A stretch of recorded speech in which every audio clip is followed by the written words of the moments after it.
नमस्कार साथियों, bike coffee channel पर फिर से आप लोगों को एक और नए वीडियो में स्वागत है। उम्मीद है दोस्तों आप लोग अपना ज़िंदगी में खुश होंगे, मस्त भी होंगे और मज़े में भी होंगे।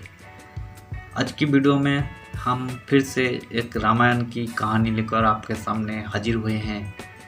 आज हम इस वीडियो में माता सीता रानी की जन्म के बारे में आपको इस वीडियो में जानकारी देने वाले हैं। वीडियो को आप बिना स्किप किए देखते रहिएगा ताकि अगर आपको नहीं मालूम हो तो आपको भी मालूम चल जाएगा। तो चलिए शुरू करते हैं। क्या आप जानते हैं माता सीता के जन्मों की कहानी?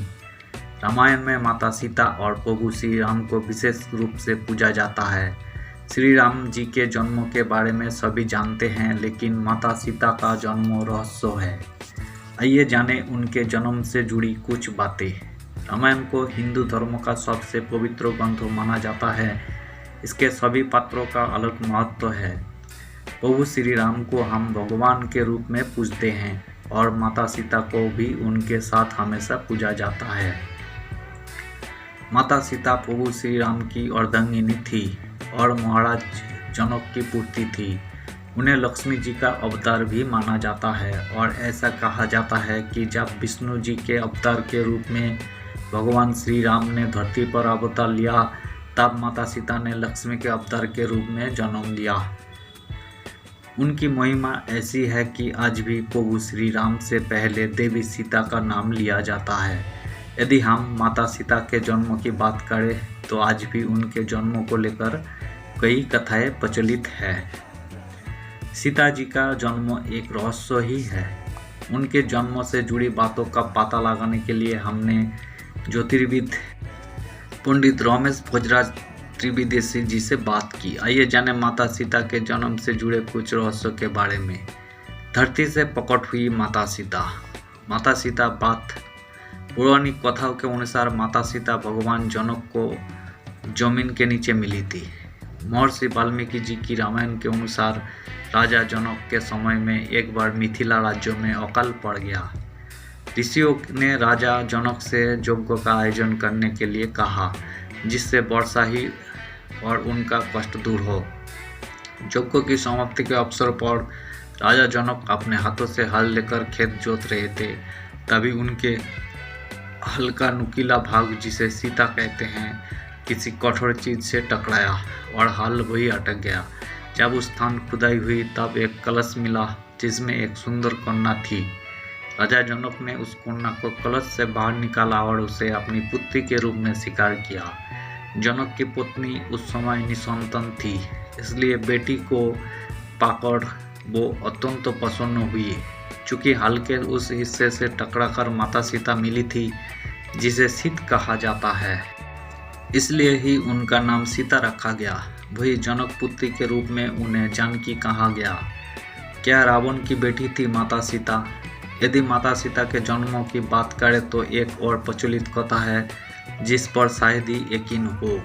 दरअसल रामायण के अनुसार रावण ने कहा था कि यदि उसके हृदय में अपनी पुत्री से विवाह की इच्छा उत्पन्न हो तो उसकी पुत्री ही उसकी मृत्यु का कारण बने। इसी बात को सही साबित करने के लिए एक बार गीतसुमत नामक के ऋषि देवी लक्ष्मी को पुत्री रूप में पाने के लिए हर दिन मंत्रोच्चार के साथ कुश के अग्रभाग से एक कलश में दूध की बूंदें डालते थे। एक दिन जब ऋषि आश्रम में मौजूद नहीं थे, तब रावण वहां आया और वहां मौजूद ऋषियों को मारकर उनका रक्त कलश में भर दिया।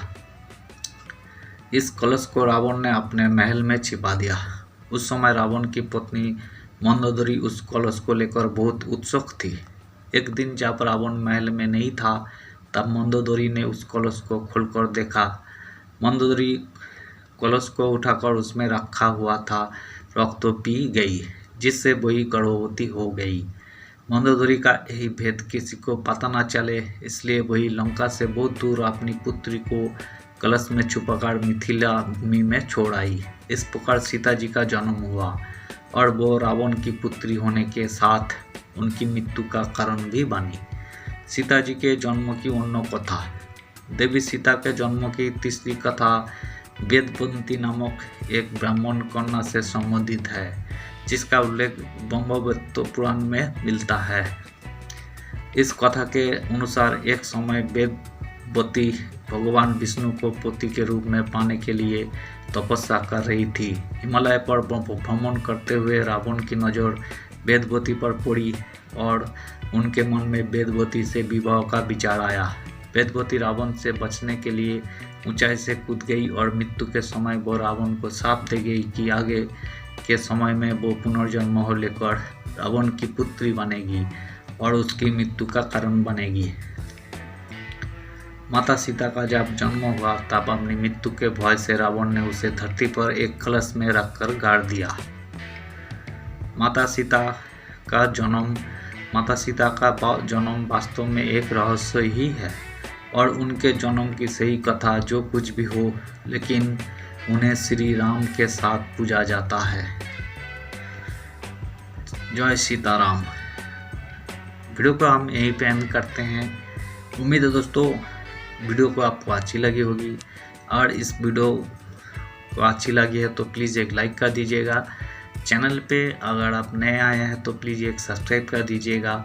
और हाँ, इस वीडियो के बारे में आपका क्या ओपिनियन है आप हमें ज़रूर कमेंट कर सकते हैं। हम आपका कमेंट का एक्सपेक्ट करते हैं और हम आपका कमेंट का रिप्लाई भी करेंगे। तो आज के लिए इतना ही।